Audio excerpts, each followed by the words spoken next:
Comment arrêter d'être paresseux /se et devenir productif /veut. Selon Dieu bien-aimé, aujourd'hui beaucoup de chrétiens se sentent bloqués, fatigués, distraits ou sans motivation, et cela les empêche de vivre pleinement ce que Dieu veut pour eux. Pourtant, Dieu ne nous a pas appelés à une vie de paresse ou d'inactivité spirituelle. Il nous a appelés à être productifs pour sa gloire. La paresse n'est pas simplement un manque d'énergie ou de volonté, mais souvent un manque de direction, de discipline et d'alimentation spirituelle. Dieu ne veut pas que nous vivions dans un cycle de procrastination, de regret ou de « je recommencerai demain ». Il veut que nous soyons des femmes et des hommes qui agissent avec détermination et sagesse. Le premier point, c'est de chercher Dieu et sa volonté avant toute chose. La Bible ne nous appelle pas seulement à travailler dur, mais à travailler avec un cœur aligné sur celui qui nous a créés. Lorsque nous passons du temps dans la parole, dans la prière et dans l'adoration, notre esprit se fortifie et nos désirs changent. Nous voulons alors ce que Dieu veut. Deuxièmement, la productivité spirituelle ne doit pas être confondue avec le simple fait d'être occupé. Dieu recherche une vie ordonnée, une vie où nos actions sont guidées par une intention céleste, non par l'agitation du monde. Cela signifie avoir une routine qui inclut la lecture de la parole, la prière, le service, la discipline personnelle et la gestion du temps pour ce qui est essentiel à la mission que Dieu nous a donnée. Troisièmement, nous devons reprendre le contrôle de notre esprit et de nos habitudes. Trop souvent, nous permettons aux distractions, réseaux sociaux, pensées négatives, fatigue, plaisirs temporaires, de voler notre temps et notre énergie. Dieu nous appelle à la vigilance. Veillez et priez afin de ne pas tomber dans la tentation d'une vie tiède ou relâchée. Ensuite, il est essentiel de se rappeler que nous ne sommes pas seuls dans ce combat contre la paresse. Le Saint-Esprit nous donne force, courage et persévérance. Quand nous nous levons chaque matin avec la résolution de faire ce que Dieu a prévu pour ce jour précis, nous commençons à abandonner l'ancienne vie d'inactivité. Dieu a une mission pour chaque vie ici présente. Il n'est pas satisfait de nous voir simplement survivre ou exister. Il veut que nous vivions une vie abondante, pleine de sens, productive pour sa gloire. Cela commence par un changement de mentalité, un engagement à grandir chaque jour, à oublier les excuses et à embrasser la discipline que Dieu bénit. Alors aujourd'hui, engageons-nous à arrêter la paresse, non seulement dans notre travail ou nos tâches quotidiennes, mais aussi dans notre marche spirituelle avec Dieu. Soyons une génération qui refuse la médiocrité, qui refuse l'inactivité et qui embrasse une vie de productivité, de passion et de service pour le royaume. Voici un problème spirituel avant d'être physique. Bien-aimés, beaucoup pensent que la paresse est simplement un manque d'énergie, de motivation ou de volonté. Mais la Bible nous montre que la vraie racine de la paresse est souvent spirituelle. Ce n'est pas seulement le corps qui est fatigué, c'est l'âme qui manque de direction, de discipline et de nourriture spirituelle. La paresse vient souvent d'un manque de vision, direction. Proverbe 29, 18. Quand il n'y a pas de révélation, le peuple est sans frein. Quand une personne ne sait pas où elle va, elle n'a aucune raison de se lever avec détermination. Sans vision divine, on reporte tout à demain. Dieu donne une vision pour produire du mouvement. Habacuc 2:2 écrit la vision, afin qu'on la lise couramment. La paresse vient d'un manque de discipline. Proverbe 6, 6-9. Va vers la fourmi, paresseux. La fourmi n'a ni chef ni surveillant, pourtant elle travaille. Pourquoi ? Parce que Dieu honore la discipline personnelle. La discipline est une qualité spirituelle. 1 Corinthiens 9, 27. Je traite durement mon corps et je le tiens assujetti. La paresse vient d'un manque d'alimentation spirituelle. Matthieu 4, 4. L'homme ne vivra pas de pain seulement, mais de toute parole de Dieu. Quand on ne lit pas la parole, l'âme s'affaiblit, et quand l'âme est faible, la volonté disparaît. La Bible fortifie l'intérieur, et un esprit fort produit une vie active. Josué 1:8.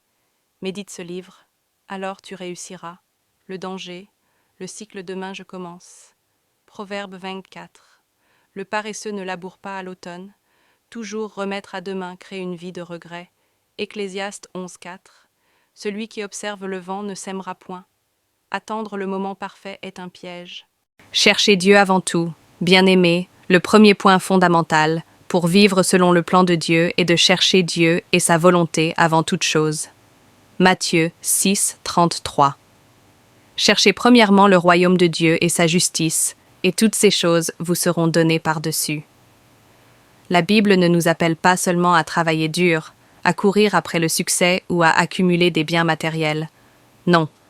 Elle nous appelle à travailler avec un cœur aligné sur celui qui nous a créés. Tout effort humain qui n'est pas guidé par la volonté de Dieu reste limité et vide. Lorsque nous passons du temps dans la parole, dans la prière et dans l'adoration, notre esprit se fortifie. Josué 1:8. Que ce livre de la loi ne s'éloigne pas de ta bouche. Médite-le jour et nuit pour agir fidèlement selon tout ce qui y est écrit. Alors tu réussiras dans tes entreprises et tu prospéreras. C'est en nourrissant notre esprit que nos désirs commencent à changer. Nous ne voulons plus ce que le monde offre, mais ce que Dieu veut pour nous. Romains 12:2. Ne vous conformez pas au siècle présent, mais soyez transformés par le renouvellement de l'intelligence, afin que vous discerniez quelle est la volonté de Dieu, ce qui est bon, agréable et parfait. Ainsi, chercher Dieu avant tout ne consiste pas seulement à lire des versets ou à prier mécaniquement. C'est un alignement profond du cœur et de l'esprit, une transformation qui nous rend capables de désirer ce que Dieu désire et d'agir selon sa volonté. Bien-aimés, quand vous faites de Dieu votre priorité, tout le reste prend sa juste place. Vos décisions, vos projets, vos efforts deviennent bénis et fructueux. Vous marchez dans une vie où votre volonté et celle de Dieu s'unissent, et là réside la vraie prospérité et la vraie paix. Proverbe 3:6. Reconnais-le dans toutes tes voies, et il aplanira tes sentiers. Cherchez Dieu, méditez sa parole, priez avec constance, et laissez votre cœur être transformé. C'est ainsi que vous vivrez une vie alignée sur sa volonté, remplie de bénédictions et de direction divine. Vivre une vie abondante pour la gloire de Dieu bien-aimé. Dieu a une mission unique pour chaque vie ici présente. Il ne veut pas que nous soyons simplement des spectateurs de notre propre vie, ni que nous nous contentions de survivre ou d'exister. Jean 10:10. Je suis venu afin que les brebis aient la vie et qu'elle l'ait en abondance. Dieu désire que notre vie soit abondante, pleine de sens et productive pour sa gloire. Cette abondance ne se mesure pas seulement en biens matériels ou en succès mondain, mais en impact spirituel, en amour partagé et en fruits éternels. Pour marcher dans cette vie abondante, tout commence par un changement de mentalité. Il faut abandonner les excuses, refuser la paresse et la procrastination, et décider de grandir chaque jour dans le caractère de Christ. Romains 12:2. Ne vous conformez pas au siècle présent, mais soyez transformés par le renouvellement de votre intelligence, afin que vous discerniez quelle est la volonté de Dieu, ce qui est bon, agréable et parfait. Embrasser la discipline que Dieu bénit signifie se lever chaque jour avec un cœur déterminé, nourrir son esprit par la parole et la prière, agir avec persévérance, même face aux difficultés. Proverbe 12:1. Celui qui aime la discipline aime la science, celui qui hait la réprimande est stupide. Lorsque nous cultivons cette discipline et cette mentalité, nous devenons des instruments de bénédiction, capables d'influencer notre famille, notre communauté et le monde autour de nous. Colossiens 3, 23 à 24.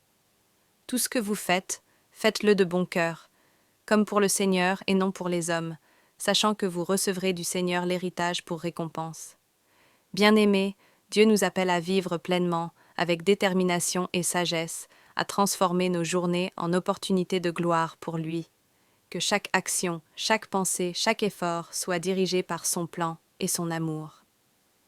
Éphésiens 5, 15 à 16. Veillez donc avec soin à votre manière de vivre. Ne vivez pas comme des insensés, mais comme des sages. Rachetez le temps, car les jours sont mauvais. Vivez la vie que Dieu a préparée pour vous, pleine de sens, d'impact et d'abondance spirituelle.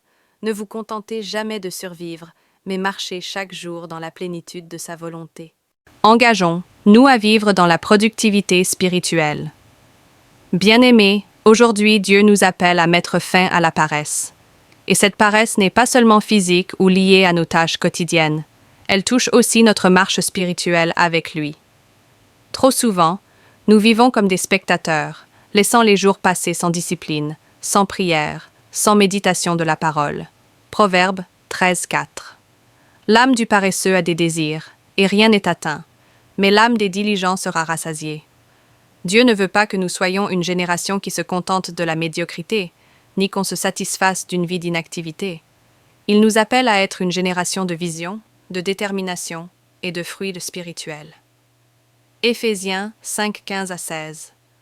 Veillez donc avec soin à votre manière de vivre. Ne vivez pas comme des insensés, mais comme des sages. Rachetez le temps, car les jours sont mauvais. Vivre pour le royaume, ce n'est pas seulement croire, c'est agir avec passion et service. Chaque jour est une opportunité pour produire du fruit spirituel, aider ceux qui sont dans le besoin, prier pour les autres, enseigner et encourager ceux qui doutent. Colossiens 3:23. Tout ce que vous faites, faites-le de bon cœur, comme pour le Seigneur et non pour les hommes. Bien-aimés, la paresse spirituelle peut voler notre destinée, mais la discipline et l'engagement nous rapprochent de la plénitude que Dieu a prévue pour nous. Que chaque action, chaque pensée, chaque décision soit guidée par l'Esprit, afin que notre vie devienne un témoignage vivant de productivité, de passion et de service pour Dieu. Proverbe 6, 6-8. Va vers la fourmi, paresseux. Considère ses voies et deviens sage. Elle n'a ni chef, ni surveillant, ni maître. Elle prépare en été sa nourriture, elle amasse pendant la moisson de quoi manger. Engageons-nous donc aujourd'hui à abandonner l'inactivité, à vivre chaque jour avec courage, foi et diligence, pour que notre génération se distingue par sa foi active et ses œuvres abondantes pour le royaume de Dieu. Prions, Seigneur Tout-Puissant, au nom puissant de Jésus-Christ, je viens devant toi aujourd'hui avec un cœur ouvert et déterminé.